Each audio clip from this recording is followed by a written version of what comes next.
বাংলাদেশকে স্বাধীন করবার জন্য যেরকম এক সাগর রক্তের প্রয়োজন হয়েছে, প্রয়োজনে বাংলাদেশকে ইসলামিক রাষ্ট্র কায়েম করবার জন্য যদি সাগরের পরিমাণ রক্ত লাগে, এরপরে মুসলমানরা বুক পেতে দিয়ে রংপুরের আবু সাইদের মতো বুক পেতে দিয়ে বুলেটের সামনে দাঁড়ায় যাব, এরপরেও স্বৈরাচারীদেরকে ছাড় দেওয়া হবে না। কথা বলেন ঠিক কিনা? কারণ তোমরা জনগণের সাথে 2 নম্বরই করেছো। তোমরা বলেছো জনগণের পাশেই আমরা আছি, কিন্তু তোমরা জনগণের পাশে থাকা তো দূরের কথা, বরঞ্চ তোমরা জনগণের বুকে লাথি মেরে তোমরা বাংলাদেশ থেকে পালিয়ে গেছো। আল্লাহর ধরা একটা কথা আছে, আল্লাহ ছাড় দেন কিন্তু ছেড়ে দেন না। দেখছো তুমি এতগুলো মানুষকে ফাঁসির কাস্টে ঝুলিয়েছো, তুমি এতগুলো আলেমকে ফাঁসির কাস্টে ঝুলিয়েছো। আল্লাহ তোমারে 35-45 মিনিট সময় দিয়েছিল, তুমি বাংলাদেশ থেকে কয়েকটা খাবার পর্যন্ত খেতে পালিয়ে যাওয়ার কোনো সুযোগ ছিল না। কথা বলেন ঠিক কিনা? সুতরাং গরিবের মুখে লাথি মেরেছো, হাজার হাজার গরিবরা তোমার বিরুদ্ধে আল্লাহর কাছে মামলা দায়ের করবে ইনশাআল্লাহ। আরে ভাইরা আমার, স্বৈরাচার যেদিন পালিয়ে গেছিল আমার মনে হয়েছিল ওই দিন প্রত্যেকটা মুসলমানদের ঈদের মতো আনন্দ হয়েছিল। কথা বলেন ঠিক কিনা? আমি জননী তুমি হারুনি, পালিয়ে গেছো তুমি এটাই জানি। আমি জননী তুমি হারুনি, পালিয়ে গেছো তুমি এটাই জানি। জোরে বলেন, কথা বলেন ঠিক কিনা? দেশটাকে চুষে গেলে 16টি বছর, প্রকৃত দেশ প্রেমী পাইনি কদর। দেশটাকে চুষে গেলে 16টি বছর, প্রকৃত দেশ প্রেমী পাইনি কদর। তুমি তো ছিলে শয়তানের নানি।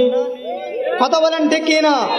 তুমি তো ছিলে শয়তানের নানি, পালিয়ে গেছো তুমি এটাই জানি। ও গো শেখ হাসিনা তুমি হারুনি, পালিয়ে গেছো তুমি এটাই জানি। অনেকে বলে হুজুর সে যাই করুক না কেন উন্নয়ন করেছে। আমরা বলি উন্নয়ন যে ব্যক্তি করে গেছে ওই ব্যক্তি তো আবার 100 কোটি টাকা নিয়ে পালিয়ে গেছে। উন্নয়নের নামে মূলা ধরিয়ে 100 কোটি টাকা নিয়ে গেল পালিয়ে। কথা বলেন ঠিক কিনা? উন্নয়নের নামে মালা ধরিয়ে 100 কোটি টাকা নিয়ে গেলে পালিয়ে। তুমি তো ছিলে সেরা শাক সুন্নি। কথা বলেন ঠিক কিনা? তুমি তো ছিলে সেরা শাক সুন্নি, পালিয়ে গেছো তুমি এটাই জানি। ও গো শেখ হাসিনা তুমি হারুনি, পালিয়ে গেছো তুমি এটাই জানি। হাজার হাজার উলামায়ে কিরামকে ফাঁসির রাষ্ট্রে ঝুলাইছিল কিনা বলেন? ফাঁসির কাস্টে ঝুলাইছিল কিনা? কথা বলেন ঠিক কিনা? আরে আমরা দেখেছি, অন্য কাউরে লাগবে না, আমাদের 1000 বছরের শ্রেষ্ঠ সম্পদ ছিল আল্লামা দেলোয়ার হোসেন সাঈদী। কথা বলেন ঠিক কিনা? সেই লোকটিকেও ইনজেকশনের মাধ্যম দিয়ে ওখানে যে নার্স ছিল ওই নার্স বলল আমি দেখলাম হুজুরকে সুন্দর করে ঢুকাইছে, এরপরে কি যেন একটা ইনজেকশন দিল, ইনজেকশন দেওয়ার পরেই হুজুর বিছানার মধ্যে ঢলে পড়ে গেল। আমরা বলি 100 বছরের আল্লামা দেলোয়ার হোসেন সাঈদীকে তুমি বিষ প্রয়োগ করে দুনিয়া থেকে বিদায় করে দিয়েছো। কথা বলেন ঠিক কিনা? আরে যেই ব্যক্তি বিষ প্রয়োগ করে যেই ব্যক্তিকে তোমরা দুনিয়া থেকে বিদায় করে দিয়েছো ওই ব্যক্তি হাজার হাজার মানুষের হৃদয়ের মধ্যে ভালোবাসার পাত্র হয়ে আছে। কথা বলেন ঠিক কিনা? আলেম ওলামার দিয়েছো ফাঁসি, মুখে বলেছো দিন ভালোবাসি। কথা বলেন ঠিক কিনা? সে বলল মদিনা সনদে দেশ চলবে, কিন্তু মদিনা সনদে দেশ চলবে তো দূরের কথা, হাসিনা সনদে দেশ চলছে। কথা বলেন ঠিক কিনা? আলেম ওলামার দিয়েছো ফাঁসি, মুখে বলেছো দিন ভালোবাসি। তুমি তো ছিলে সেরা মিথ্যেবাদী, তুমি তো ছিলে সেরা মিথ্যেবাদী। ও গো শেখ হাসিনা তুমি হারুনি, পালিয়ে গেছো তুমি এটাই জানি।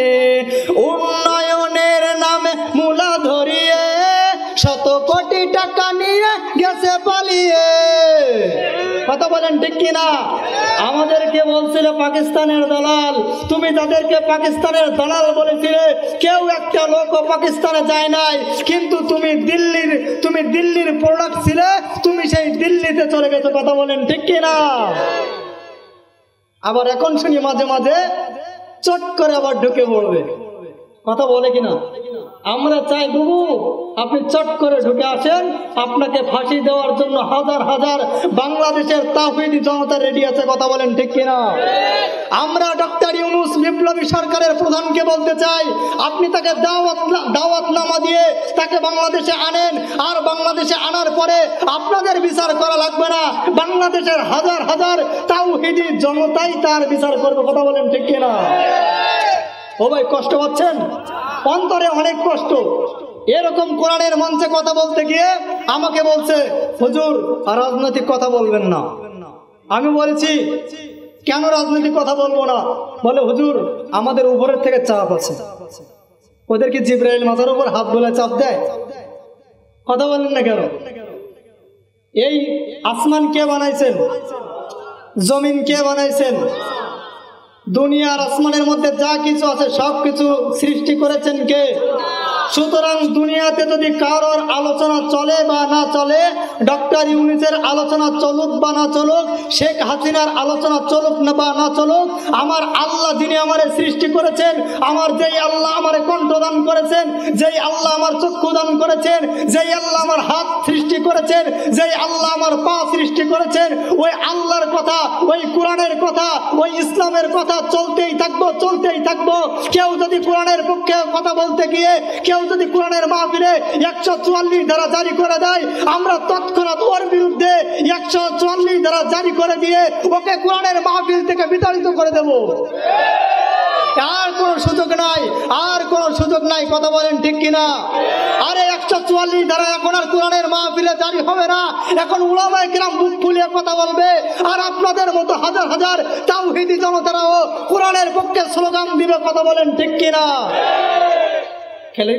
লিস্টি করবেন, আপনার এলাকায় লিস্টি করবেন, কোরআনের মাহফিলে যারা বাধা দিবে ওদের নামে লিস্টি করবেন। আওয়ামী লীগের নেতা যারা ছিল, যারা চাপে পড়ে আওয়ামী লীগ করছে, কি করছে? চাপে পড়ে যারা আওয়ামী লীগ করছে, তারা যদি ফিরে আসতে চায় তাদের শর্ত দিয়ে তাদেরকে ফিরে আনবেন। কিন্তু যে কোনো টপ লেভেলের নেতা ছিল, হাজার হাজার আলেমদেরকে কোরআনের মাহফিল থেকে যারা তাড়ায় দিছিল, আমাদের আল্লামা ডক্টর মিজানুর রহমান আজারীকে যারা 5টা বছর যারা দেশে থাকতে দেয় নাই, তাদেরকেও বাংলার জমিন থেকে বিতাড়িত করতে হবে। কথা বলেন ঠিক কিনা? দাওয়াত দিয়ে গেলাম আপনাদেরকে, আমাদের যশোরে আল্লামা ডক্টর মিজানুর রহমান, আল্লামা মামুনুল হক, আল্লামা মুফতি আমির হামজা, আল্লামা মুফতি রফিকুল ইসলাম মাদানী সহ বড় বড় উলামায়ে কেরাম আসতেছে। তারা বুক ফুলিয়ে কোরআনের কথাগুলো বলবে। আপনারা সকলে যাওয়ার জন্য চেষ্টা করবেন, চেষ্টা করবেন তো ইনশাল্লাহ। একটু আগেই দেখলাম জামানার বঙ্গবাগ, একটু আগেই দেখলাম জামানার বঙ্গবাগ।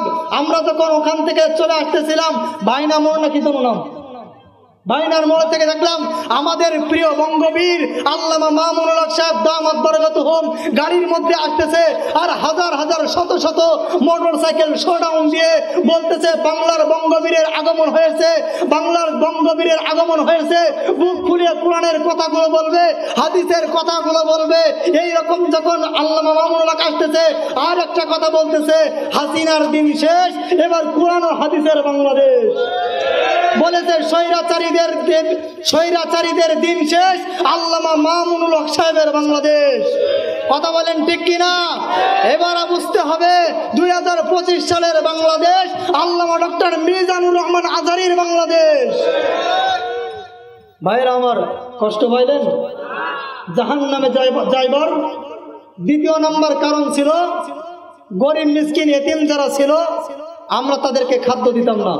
কি দিতাম না ভাই? আমাদেরকে ওরা খাদ্য দিয়েছে? খাদ্য দেওয়া তো দূরের কথা। আমি আমাদের জায়গায় কথা বলি, একজন 1 বিঘা জমির মালিক ছিল, 4 বছরের মধ্যে সে 75 বিঘার জমির মালিক হয়েছে। কয় বিঘা জমির মালিক হয়েছে? কেউ কষ্ট পাইতেছেন আমার কথা শুনে? আরে পিছনের ভাইরা কষ্ট পাইতেছেন? কষ্ট পাইতেছেন? কষ্ট পাওয়ার দিন তো শেষ। এখন তো মনের আনন্দে কোরআনের কথাগুলো শুনবেন, কারণ স্বৈরাচার পালিয়ে গেছে। এবার আলেম ওলামা বুক ফুলিয়ে কোরআনের ময়দানে কথা বলবে। কথা বলেন ঠিক কিনা? প্রিয় বন্ধুগণ আমার, ভাইরা আমার, জাহান্নামে যাওয়ার দ্বিতীয় নাম্বার কারণ হলো ওরা এতিম মিসকিন আর গরিবদের সম্মান করতো না। গরিব আর মিসকিন যারা ছিল ওদেরকে ওরা খানা দিত না, বরঞ্চ গরিব বলে বলে তাড়ায়া দিত। কথা বলেন ঠিক কিনা? কাউন্সিলে যদি জন্ম সনদের কোনো কাগজপত্র নিয়ে যাওয়া লাগতো, তারা বলতো 500 টাকা দেওয়া লাগবে, সুদ দেওয়া লাগবে, ঘুষ দেওয়া লাগবে, অনেক টাকা পয়সা দেওয়া লাগবে। এরকম ভাবে জাহান্নামী ব্যক্তিদের দ্বিতীয় নাম্বার কারণ হলো তারা গরিব মিসকিনদেরকে খাবার দিত না। আপনাদের সমাজের মধ্যে যারা ধনী আছে, আপনাদের সমাজের মধ্যে যারা ধনী আছে, এরা যদি গরিবদের মূল্যায়ন না করে তাহলে বুঝে নেবেন এই ব্যক্তিও জাহান্নামের আসামি।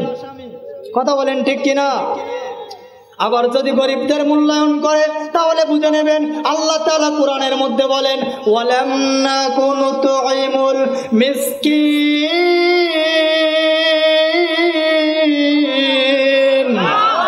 আরে গরিব মিসকিনদের সাথে যারা ভালো ব্যবহার করবে, পরের হক যারা মেরে খাবে না, গরিব মিসকিনদের সাথে যারা আপ্যায়ন করবে, সুলভপূর্ণ আলোচনা করবে, মানুষের সাথে সৎ ব্যবহার করবে, এরাই হবে জান্নাতি মানুষ। আর যারা ভালো ব্যবহার করবে না, এরা হলো জাহান্নামী মানুষ। কথা বলেন ঠিক কিনা? এবারে প্রিয় বন্ধুগণ আমার, জান্নাতি ব্যক্তিদের সাথে জাহান্নামীদের দেখা হবে। তাহলে 1 নাম্বার বলেছিল আমাদের জাহান্নামে আসার 1 নাম্বার কারণ ছিল আমরা দুনিয়াতে নামাজ পড়তাম না। দ্বিতীয় নাম্বার কারণ ছিল ওয়ালাম নাকুনু তুইমুল মিসকিন, আমরা গরিব মিসকিনদের খানা দিতাম না, তাদের সাথে ভালো ব্যবহার করতাম না। তৃতীয় নাম্বারে বলেন ওয়া কুন্না নাখুদু মাআল খায়িদিন।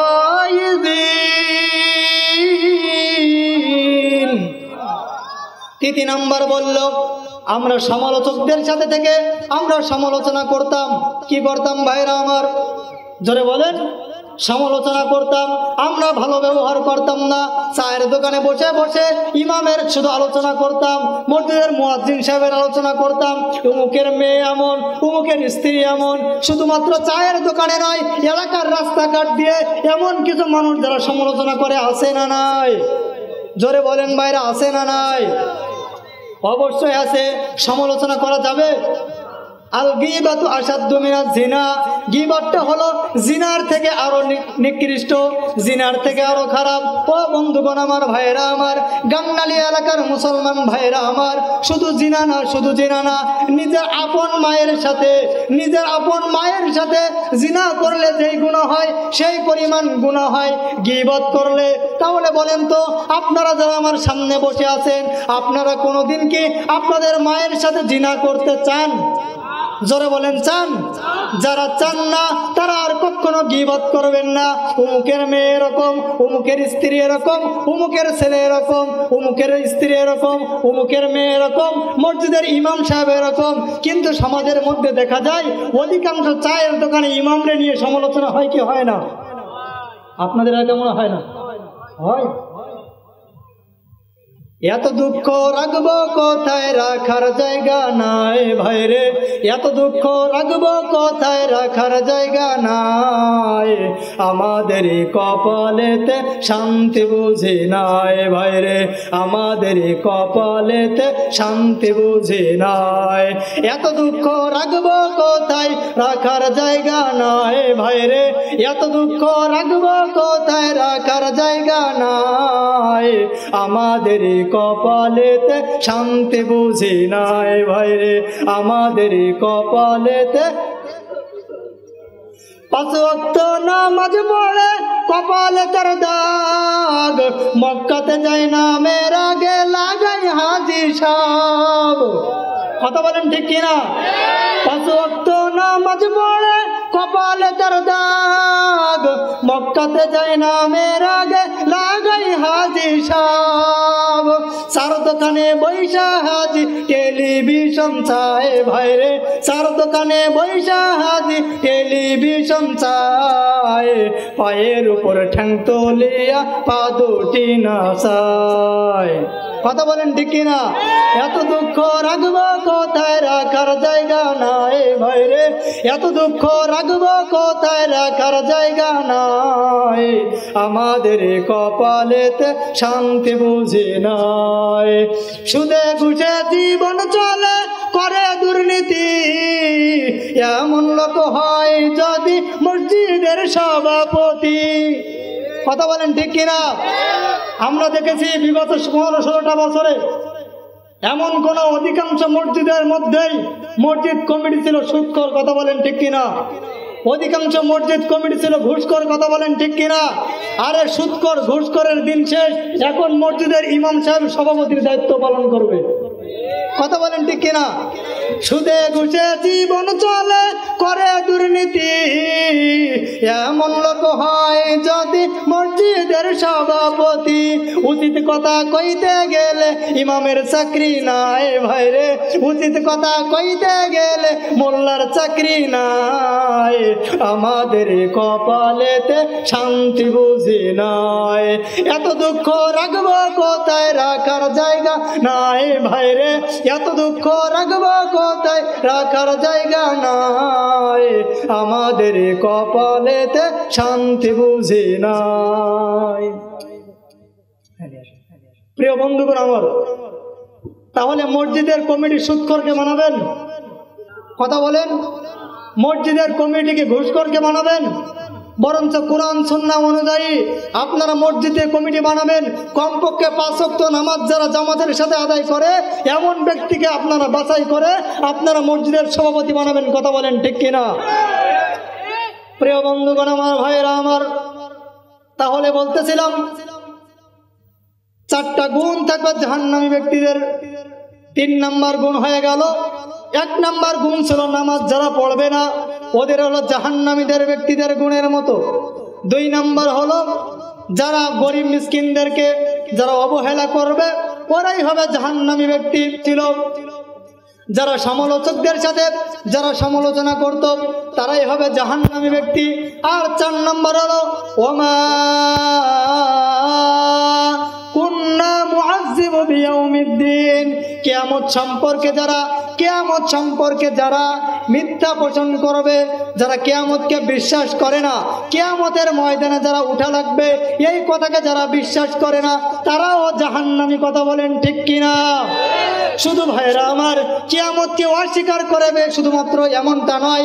আমি শুরু থেকে নিয়ে মাগরিবের পর থেকে নিয়ে যেই সমস্ত উলামায়ে কেরাম কথাগুলো বলছে, আপনাদের ইমাম সাহেব কথা বলছে, আমি যেই কথাগুলো বললাম, কেউ যদি বলে এসব কথাগুলোকে আমি বিশ্বাস করি না, কেউ যদি বলে মুহাম্মদ যা করেছে এই কথাগুলো কাল্পনিক, মেরাজে গিয়েছে এটাও কাল্পনিক, এটা আমরা বিশ্বাস করি না, এইটাই হবে মূলত কিয়ামতকে অস্বীকার করা।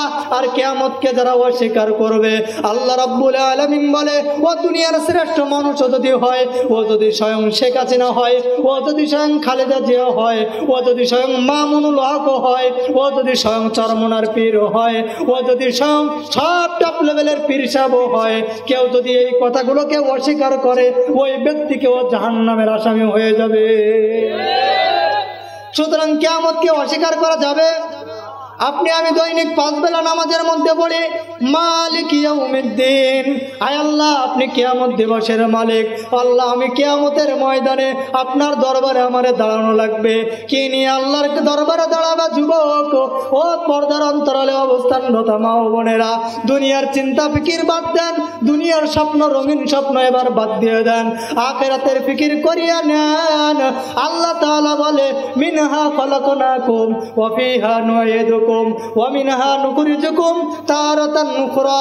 তোমার মাটির মানুষ, তোমার মাটি দ্বারা বানাইলাম, আবার তোমার মাটির মধ্যে নিয়ে যাব, আবার তোমার অন্ধকার কবর থেকে আমি আল্লাহ উঠাবো, আবার ইসরাফিলের সিংহার মাধ্যমে ফুৎকারের মাধ্যমে তোমার কিয়ামতের ময়দানে নিয়ে যাব।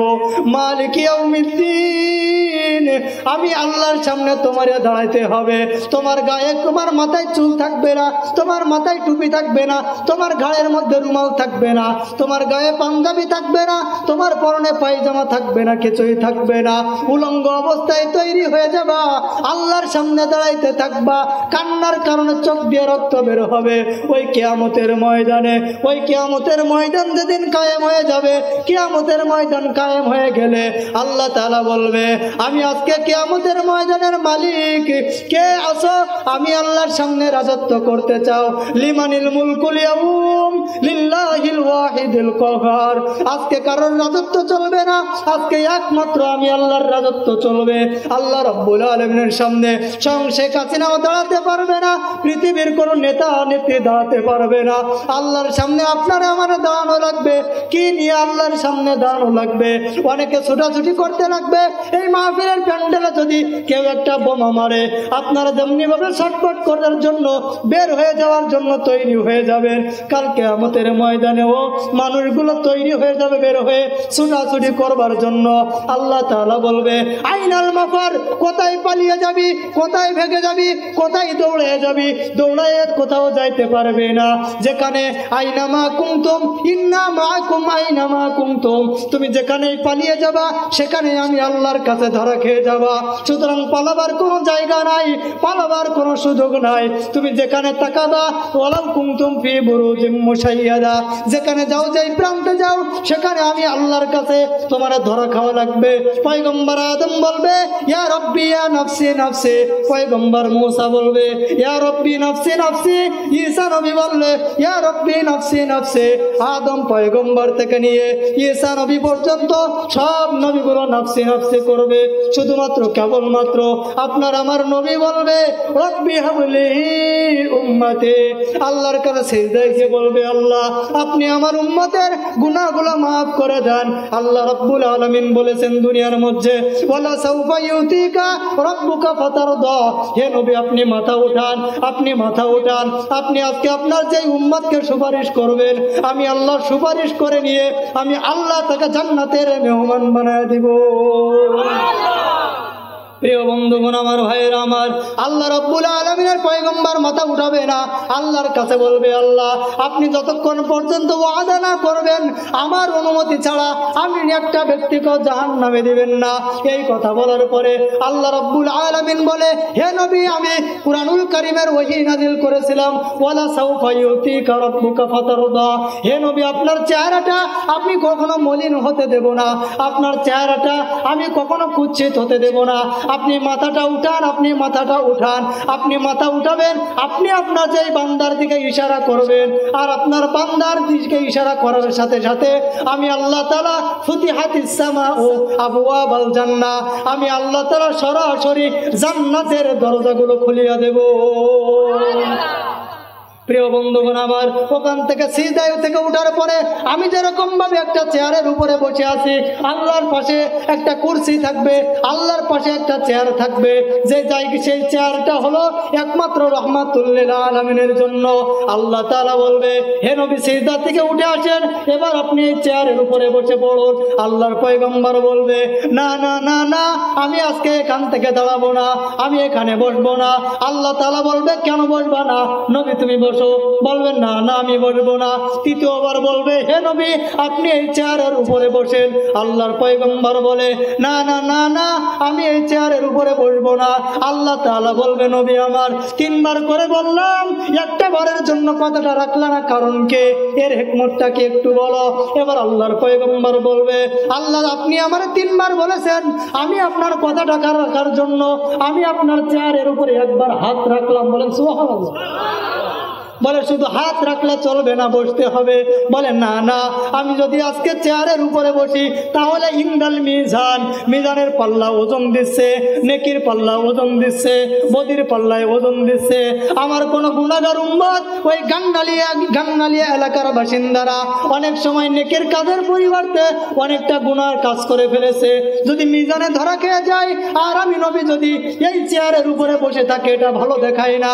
সুতরাং আমার যেই বান্দা ওই মিজানের পাল্লায় ধরা খেয়ে যাবে, আমি আল্লাহ তাআলা আপনি অনুমতি দিয়ে দেন ওই মিজানের পাল্লা থেকে গুনাহের পাল্লাটা একটু হালকা করিয়া নেকির পাল্লাটা ওজন করা দিয়া পুলসিরাতের উপর দিয়া আমি আল্লাহ তাআলা আপনি যদি সুপারিশ দিয়ে দেন, আপনার বান্দারে আমি হাত ধরে জান্নাতের মেহমান বানায়া দেব।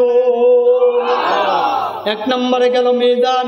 আল্লাহর পয়গম্বর বলে, হে আল্লাহ, আমি যদি আজকে চেয়ারের উপরে বসি, ইংদাস সিরাত, ওই পুল সিরাত পাড়ি দিচ্ছে, এখানে শুয়ের থেকে 70 গুণ 70 ভাগ হলো চিকন, ওই পুল সিরাত পার হবে।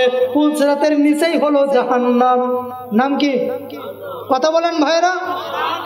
পুল সিরাতের নিচেই হলো জাহান্নাম। আমার গুনাহগার বান্দা, গাঙ্গালিয়া, বরিশাল এলাকার মুসলমানেরা, ওরা নেকের কাজ একটু সময় মতো করতে পারে নাই। ওরা সাধারণ মানুষ, খেটে খাওয়া মানুষ ছিল, ওরা নেকের কাজ তেমন বেশি করতে পারে নাই। সুতরাং আল্লাহ, আমি যদি এই চেয়ারের উপরে বসি আর পুল সিরাত পার হওয়ার সময় কেউ যদি পা রাখার সাথে সাথে ওখান থেকে পড়িয়া যায়, তো আমার বান্দাগুলো, আমার উম্মতগুলো ওই জাহান্নামের বাসিন্দা হয়ে যাবে। আমি মুহাম্মদ এটা মানতে পারবো না। সুতরাং গো মাওলা, আপনি আমার পুল সিরাতের ওখান থেকে আপনি আমার সুপারিশ করিয়া দেন। আমি ওখান থেকে ধরে ধরে গাঙ্গালিয়া, বরিশাল এলাকার মুসলমানদেরকে আমি রাসূল সুপারিশ করে আজকে জান্নাতের মেহমান বানায় নে। প্রিয় বন্ধুগণ, আমার ভাইয়েরা আমার, তাহলে 1 নম্বর হলো মিজান, 2 নম্বর হলো পুল সিরাত। 1 নম্বর কি? 1 নম্বর হলো মিজান, 2 নম্বর হলো পুল সিরাত, 3 নম্বর হলো হাউজে কাউসারের ওখানে পানি পান করবে যারা, জান্নাতের মেহমান হয়ে যাবে তারা। হাউজে কাউসারের পানি পান করবে না যারা, ওরা জান্নাতের বাসিন্দা হতে পারবে না।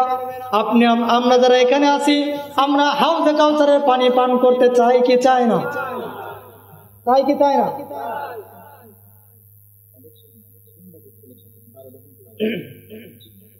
প্রিয় বন্ধুগণ, আমার ভাইরা আমার, তাহলে 1 নম্বর ছিল মিজান, 2 নম্বর ছিল পুল সিরাত, 3 নম্বর ছিল হাউজে কাউসারের ওখানে। যদি আপনি আমি ওই 3 জায়গা থেকে বেঁচে থাকতে পারি, আল্লাহ রাব্বুল আলামিন বলে, এই 3 জায়গা থেকে আমি আমার গুনাহগার উম্মতদেরকে বাঁচাইয়া আমি আমার গুনাহগার উম্মতদের হাত ধরিয়া আমি রাসূল ওয়াদা করলাম, শাফাআতান লিল উম্মতি ইয়াউমাল কিয়ামা, আমি আল্লাহ সুপারিশ করে সরাসরি জান্নাতের মেহমান বানায় নেব। আল্লাহ রাব্বুল আলামিনের পয়গম্বর বলে, আমার সুপারিশ যারা পাইতে চাও, 4টা গুণের অধিকারী হওয়া লাগবে। 4টা গুণের অধিকারী যদি হন, তাহলে জান্নাতে যেতে পারবেন। আর যদি 4টা গুণের অধিকারী যদি না হও, তাহলে জাহান্নামে যাওয়া লাগবে। আপনাদেরকে আমি এতক্ষণ ধরে ধরে ধরে ধরে যে 4টা বিষয় আলোচনা করেছি, এই 4টা গুণের মানুষ যদি হন, তাহলে আপনি যাবেন জাহান্নামে। কোথায়? নামাজ পড়া লাগবে কি লাগবে না? জোরে বলেন। নামাজ পড়লেই আপনি হবেন জান্নাতি, নামাজ না পড়লে আপনি হবেন জাহান্নামে। আমি শুরুতেই বলেছি, ফারিকুম ফিল জান্নাহ ফারিকুম ফিস সাইর। একটা হলো জাহান্নামের পথ, আর একটা হলো জান্নাতের পথ। জান্নাতে যারা যাবে, এদেরকে আল্লাহ রাব্বুল আলামিন পুল সিরাতের ওখান থেকে, পুল সিরাত আল্লাহ রাব্বুল আলামিন বলে, এরা যখন পুল সিরাতের ওখান থেকে পার হতে থাকবে, জান্নাতি ব্যক্তিরা হাজার হাজার 70,000 গেট থাকবে। 70,000 গেটের ওখানে প্রত্যেকটা গেটের 70,000 করে ফেরেশতা থাকবে। লা মারহাবাম বিহিম লা মারহাবাম বিহিম ইন্নাহুম সালুন নার। যারা জাহান্নামে যাবে, পুল সিরাতের ওখান থেকে নিচে পড়ে জাহান্নামে যাবে। কোথায় যাবে? জাহান্নামে যাবে। আর যারা জান্নাতি হবে, আল্লাহ রাব্বুল আলামিন বলে, লা মারহাবাম বিহিম ইন্নাহুম ফিল জান্নাহ। আল্লাহ রাব্বুল আলামিন বলে, যারা পুল সিরাতের ওখান থেকে পার হতে থাকবে, পুল সিরাতের ওপারে থাকবে শত শত দরজা, শত শত গেট, শত শত জান্নাতি নারীরা ওখান থেকে শুধুমাত্র সালাম দিবে। ক্বালু তাহিয়াতুহুম ইয়াউমা ইয়ালকাউনাহু সালাম, তাহিয়াতুহুম ইয়াউমা ইয়ালকাউনাহু সালাম ওয়া আ'দ্দা লাহুম আজরান কারীমা। এই পুল সিরাতের ওখান থেকে পার হয়ে যারা জান্নাতের এখানে আসবে, আল্লাহ রাব্বুল আলামিন বলবে, প্রত্যেকটা জান্নাতি ব্যক্তিদেরকে 70,000 জান্নাতি মানুষেরা, 70,000 জান্নাতি খাদেমরা তাদেরকে সালাম দিতে দিতে জান্নাতের বাসিন্দা বানায় নেবে। পুল সিরাতের ওখানে রয়েছে সালাম দেওয়ার জন্য। যখন দেশের প্রধানমন্ত্রী আসে, ফুল গালিচা বিছায় দেয় কি দেয় না? তো ঠিক তেমনি ভাবে জান্নাতি ব্যক্তিরাও যখন পার হতে থাকবে, পুল সিরাত পার হয়ে শেষ কদম পর্যন্ত যখন আসবে, আল্লাহ বলবে, মারহাবাম বিহিম ইন্নাহুম ফিল জান্নাহ। যারা পুলসিরাত পার হয়ে এখানে আসছে ওদেরকে সালাম দিতে থাকো, সালাম দিতে থাকো। সালাম দিতে দিতে ওদেরকে জান্নাতের মেহমান বানায় নাও। জান্নাতি ব্যক্তিরা জান্নাতের মধ্যে চলে যাবে। জান্নাতে চলে যাওয়ার পরে এবার জান্নাতের মধ্যে গিয়ে দেখবে যে এক ধরনের গরু অথবা ষাঁড় জান্নাতের চারিপাশ থেকে ঘোরাফেরা করছে, বলেন সুবহানাল্লাহ।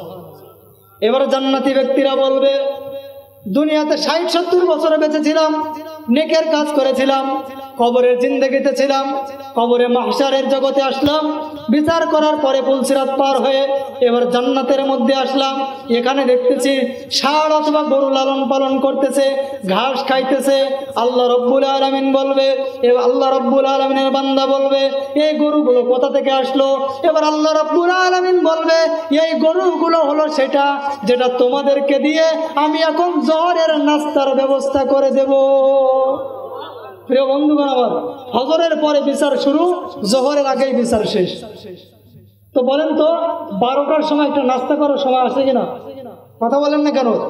আল্লাহ রাব্বুল আলামিন বলে জান্নাতি ফজরের পরেই বিচার শুরু হবে, জোহরের আগেই যখন বিচার শেষ হবে এবার জান্নাতি ব্যক্তিরা জান্নাতের প্রবেশ করার সাথে সাথে ওই বকরিগুলো জবাই করিয়া সুন্দর দস্তরখানা বিছাইয়া প্লেটের উপরে রাখিয়া ওই গরুর গোশতগুলো দিয়ে ওই ষাঁড়ের গোশতগুলো দিয়ে ওদের জোহরের দুপুরের নাস্তা করানো হবে। এবার নাস্তা করানোর সময় যখন হয়ে যাবে, প্রিয় বন্ধুগণ আমার কথাগুলো খুব ভালো করে শোনেন, নাস্তার সময় আসবে, প্লেটটা রেডি হয়ে গেছে, এবার আমি খাইতেছি। খাওয়ার পরে এবার যখন আল্লাহ রাব্বুল আলামিনের কাছে বলবো, আল্লাহ কি ব্যাপার, দুনিয়াতে আমরা হাত দিয়ে উঠায় খাইছি, এখনো জান্নাতে আসার পরেও যদি আমাদেরকে হাত দিয়ে উঠায় খাইতে হয় তাহলে জান্নাতে এসে লাভ কি? বলেন সুবহানাল্লাহ। এবার বন্ধুগণ আমার, ভাইরা আমার, আল্লামা মামুনুল হক, আল্লামা মিজানুর রহমান আজহারী, আল্লামা মুফতি আমির হামজা যদি আমাদের গালের উপরে এক টুকরা গরুর গোশত উঠায়া দেয়, বলেন আনন্দ লাগবে কি লাগবে না? কথা বলেন না কেন? লাগবে বন্ধুরা আমার, ভাইরা আমার। ঠিক তেমনি ভাবে এবারে প্লেট রেডি হয়ে গেল, গোশত খাবো। এবার আল্লাহর কাছে বলবো, আল্লাহ আমরা কেন হাত দিয়ে ওঠায় খাবো? আল্লাহ রাব্বুল আলামিন বলবে, ইয়া ইবাদি, হে আমার বান্দারা, এবার তৈরি হয়ে যাও, রেডি হয়ে যাও, এবার তোমাদের হাত দিয়ে উঠায় খাওয়া লাগবে না, বরঞ্চ আমি আল্লাহ রাব্বুল আলামিনের কুদরতি হাত দ্বারা আমি আল্লাহ তাআলা আজকে জোহরের নাস্তা আমি আল্লাহ খাওয়া দেব।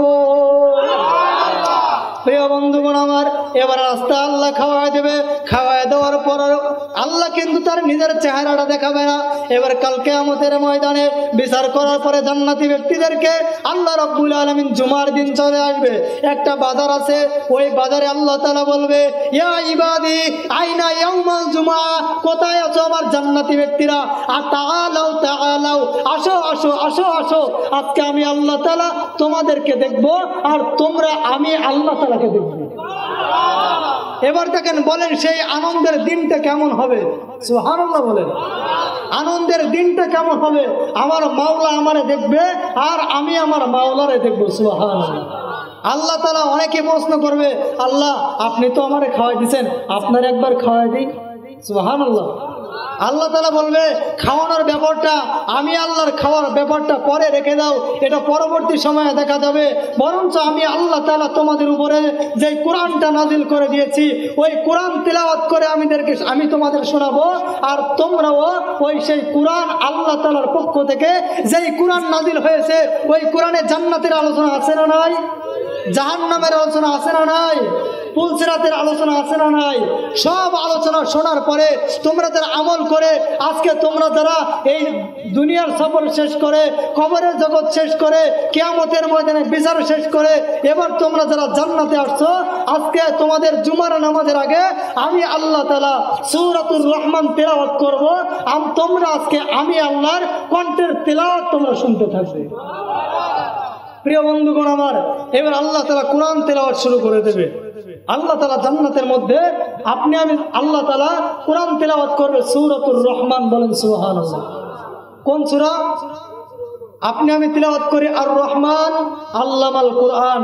আল্লাহ সেই দিন আর রহমান বলবে না, আল্লাহ আবার ওই দিন বলবে না, আল্লাহ বলবে আনার রহমান, আমি আল্লাহ হলাম রহমান। আল্লামনাল কুরআন খলাকনাল ইনসান আল্লামনাহুল বায়ান। আল্লাহ তাআলা বলবে, আরে তোমরা দুনিয়াতে পড়েছো আর রহমান, রহমান হলেন তিনি, সুতরাং আমার জন্যই তো পড়েছো। আমি আজকে তোমাদেরকে সূরাতুর রহমান তিলাওয়াত করে তোমাদের কানের যত প্রকার শান্তি আছে, তোমাদের চেহারার যে পরিমাণ দৃষ্টির মধ্যে যে মজা আছে, আল্লাহ কোরআন তেলাওয়াত করবে আর জান্নাতি ব্যক্তিরা আল্লাহর পবিত্র কণ্ঠে কোরআনের তেলাওয়াত গুলো শুনতে থাকবে। সুবহানাল্লাহ জোরে বলেন না ভাইরা আমার। কি আপনারা ঘুমাচ্ছেন নাকি ভাই? ঘুমানো যাবে না। আল্লাহ কোরআন তেলাওয়াত করবে, আল্লাহর কণ্ঠের তেলাওয়াত বলেন সেদিন কেমন লাগবে। আল্লাহ তাআলা কোরআন তেলাওয়াত করবে, আনার রহমান আল্লামনাল কুরআন। এভাবে আল্লাহ তাআলা কোরআন তেলাওয়াত করার পরে কোরআন যখন শেষ হয়ে যাবে, প্রিয় বন্ধুগণ আমার, ভাইয়েরা আমার, ওই জান্নাতি মানুষগুলো হঠাৎ করে বেহুশ হয়ে আসবে। ৭০,০০০ বছর ওই জান্নাতের মধ্যে বেহুশ অবস্থায় থাকবে। আবার হুশে আসার পরে আবার আল্লাহ রাব্বুল আলামিন আবার তেলাওয়াত শুরু করবেন। আল্লাহ তাআলার পবিত্র কণ্ঠের তেলাওয়াত এত সুন্দর হবে, ওই কোরআন তেলাওয়াত শোনার সাথে সাথে প্রত্যেকটা মানুষের অন্তরগুলো আনন্দে চিৎকার করতে থাকবে। কথা বলেন পিছনে ভাইরা, কথা বলেন না কেন? আল্লাহর কণ্ঠের তিলাওয়াত কেমন লাগে? খেতে লাগছে ভাই? আর মাত্র 10 মিনিট সময় আছে, একটু খেয়াল করে শোনেন। শুধু যশোর থেকে আসলাম, বলেন তো দুনিয়া থেকে থাকতে পারবেন? থাকতে পারবেন? আজকেও একজনের জানাজার নামাজ পড়ে আসছে। 2 দিন আগে বাজার থেকে যখন যাচ্ছি, মুরব্বী আমাকে বলল, হুজুর দোয়া করেন, শরীরটা বেশি ভালো না। তো বললাম কি করবো মুরব্বী? বলে, হুজুর টুপিটা খুলতেছি, মাথায় একটু হাত দিয়ে দোয়া করে দেন। তো আল্লাহর কি কুদরত, মাথা হাত দিয়ে দোয়া করে দিলাম আর বললাম, আল্লাহ আপনার হায়াত থাকলে লম্বা করে দিক, আর যদি হায়াত না থাকে আল্লাহ ঈমানের সাথে তাড়াতাড়ি দুনিয়া থেকে নিয়ে যান। তখন বলল, হুজুর আল্লাহ দুনিয়াতে থাকতে ভালো লাগতেছে না, আমার বুকের মধ্যে কেমন যেন 50 কেজি ওজনের পাথর চাপায় দিলে যেই পরিমাণ ব্যথা করে, তার থেকে বেশি ওজনের ব্যথা করতেছে, আর থাকতে মনে চাইতেছে না। 3 দিন আগে এমন কথা ব্যবহার হওয়ার পরে গতকাল মাগরিবের সময় আল্লাহর বান্দা খুলনা 250 বেডে ইন্তেকাল করেছে।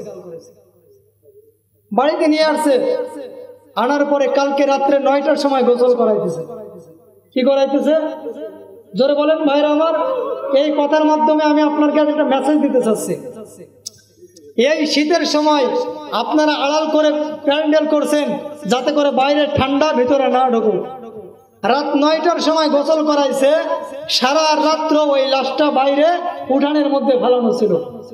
আমি আমার নিজের এই কানে শুনে আছি যে আব্বা তো মারা গেছে, রাত্রে বাইরে থেকে মানুষ আসবে, তাদের জন্য বাজারঘাট করে নিয়ে আসো, তাদের খাওয়া দাওয়ার ব্যবস্থা করো। নিজের কানে শুনে মেসেজটা দিচ্ছি। মৃত মানুষকে সামনে রেখেও মানুষ বলে যে খাবারটা রেডি করো, তাড়াতাড়ি মানুষ এসে খাবে। তাহলে বলেন তো দুনিয়া কি আর দুনিয়া আছে? কথা বলেন না কেন? আরে ওটা তো বাদ দিয়ে দিলাম, ইমাম সাহেব মাইকে এলান করে দিল জাস্ট 10টার সময় জানাজা হবে। 10টা 5 মিনিট যখন বেজে গেল, অনেকে আপনারা মেসেজ দেন, হুজুর 10টা 5 বেজে গেছে, সময় দিকে খেয়াল করেন। কথা বলে কিনা অনেকে? আমি আপনাদের মেসেজ দিতে চাই, আজকে আপনি যে ব্যস্ততা দেখাইতেছেন, ঠিক আপনার মতো ব্যস্ততা কিন্তু এই সামনে যে ব্যক্তি শুয়ে আছে, এই ব্যক্তিও কিন্তু ওই ব্যস্ততা দেখাইতো। কথা বলেন ঠিক কিনা? আপনার মতো ব্যস্ততা ওই লোক দেখাইতো, কিন্তু মৃত্যু তাকে স্তব্ধ করে দিছে, মৃত্যু তাকে ঠান্ডা করে দিছে। দাঁড়াও, সামনে আর 1 কদম দেওয়া যাবে না। আমি মালাকুল মউত তোমার এখানে চলে আসছি। সাদ্দাদের ঘটনা কে না জানে? আল্লাহর পয়গম্বরের কাছে শুনছে জান্নাত কেমন হবে, বলে এত সুন্দর হবে জান্নাত। বলে আমি আল্লাহর বানানো জান্নাতে যাব না, আমি নিজেই দুনিয়াতে টপ লেভেলের জান্নাত বানাবো। নাউজুবিল্লাহ বলেন। ওই সময় দুনিয়ার মধ্যে সুন্দরী রানীদেরকে জান্নাতের হুর বানাইলো। বলেন নাউজুবিল্লাহ। বানানোর পরে আসবে শাহেনশার মতো, উটের পিঠে উঠে আসতেছে, ঘোড়ার পিঠে উঠে আসতেছে। সাদ্দাত এবার জান্নাতের মধ্যে পা দিবে। কোথায় পা দিবে? জান্নাতের মধ্যে পা দিবে। হঠাৎ করে 1 পা কেবল জান্নাতের মধ্যে দিয়েছে, দ্বিতীয় কদম ওখান থেকে নিচে নামাবে, পিছন থেকে এখানে ঘাড়ের এখানে একটা শব্দ করছে, আঘাত দিছে। তখন সাদ্দাত বলছে মানাংতা, আপনি কে? তখন মালাকুল মউত আজরাইল কথা বলে না। দ্বিতীয়বার আবার মাথার ওখানে টানা করে নাড়া দিছে, বলে মানাংতা, আপনি কে? বলে আনা মালাকুল মউত, আমি মালাকুল মউত আজরাইল। তৃতীয়বার এমন হয়েছে, বলে আপনি কে? বলে আনা মালাকুল মউত আজরাইল। তখন হঠাৎ করে থমকে গেছে, ভাই আমার একটু সময় দেন, এক পা দিয়েছি, আরেক পা ভিতরে দেওয়ার পরে একবার একটু, আর আমি যে জান্নাত বানাইছি জান্নাতটা একটুবারের জন্য দেখি।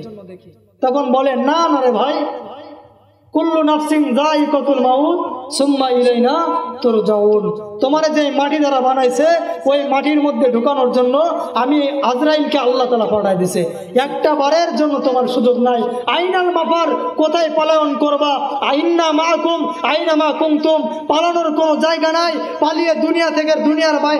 আরে ভাই, পুকুরে যখন মাছ ছাড়া হয় ওই মাছটা যতই লাফালাফি করুক না কেন ওই পুকুরের বাইরে কি যাইতে পারে? কথা বলেন, যাইতে পারে?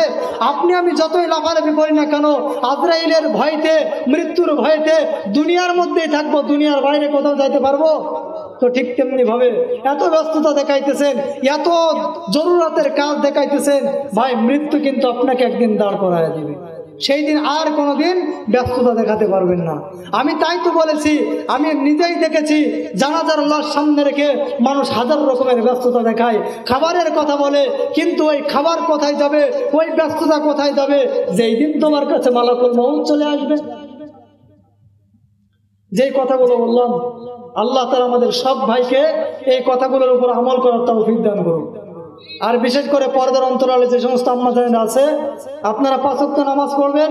2-3 জন মহিলার এক জায়গায় হইলেই তো এলাহি কারখানা হয়ে যায়, কথা বলেন ঠিক কিনা? ওরা দুনিয়ার সারা বিশ্বের খবর ওই 3 থেকে 4 জন মহিলার কাছে চলে আসে।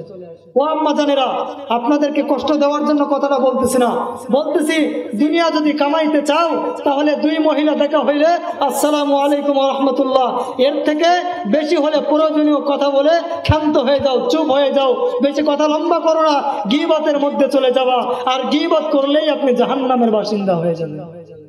ও আম্মা জানেরা, সন্তানের দিকে খেয়াল করেন, স্বামীর দিকে খেয়াল করেন। আজকাল তো স্বামীর আনুগত্য করতেই চায় না। ফোনে কল দিতে দেবর বা ভাসুর, আসসালামু আলাইকুম, কেমন আছেন, ভালো আছেন, আর স্বামীর কোনদিন সালাম দেয় না, আছে না নাই? ও ভাই কথা বলেন না কেন? ইমাম সাহেবকে দেখলে আসসালামু আলাইকুম হুজুর ভালো আছেন, অথচ নিজের স্বামীর কোনদিন সালাম দেয় না। মহিলাদের কণ্ঠটাও পর্দায় থাকার চেষ্টা করবেন, নিজের জিহ্বা কণ্ঠকে স্তব্ধ করবেন, ঠান্ডা করবেন, কখনো গীবত শিকায়ত করবেন না। আল্লাহ তাআলা পর্দার অন্তরের অবস্থানরতা সমস্ত আম্মা জানদেরকে কবুল করেন, সকলে বলেন আমিন।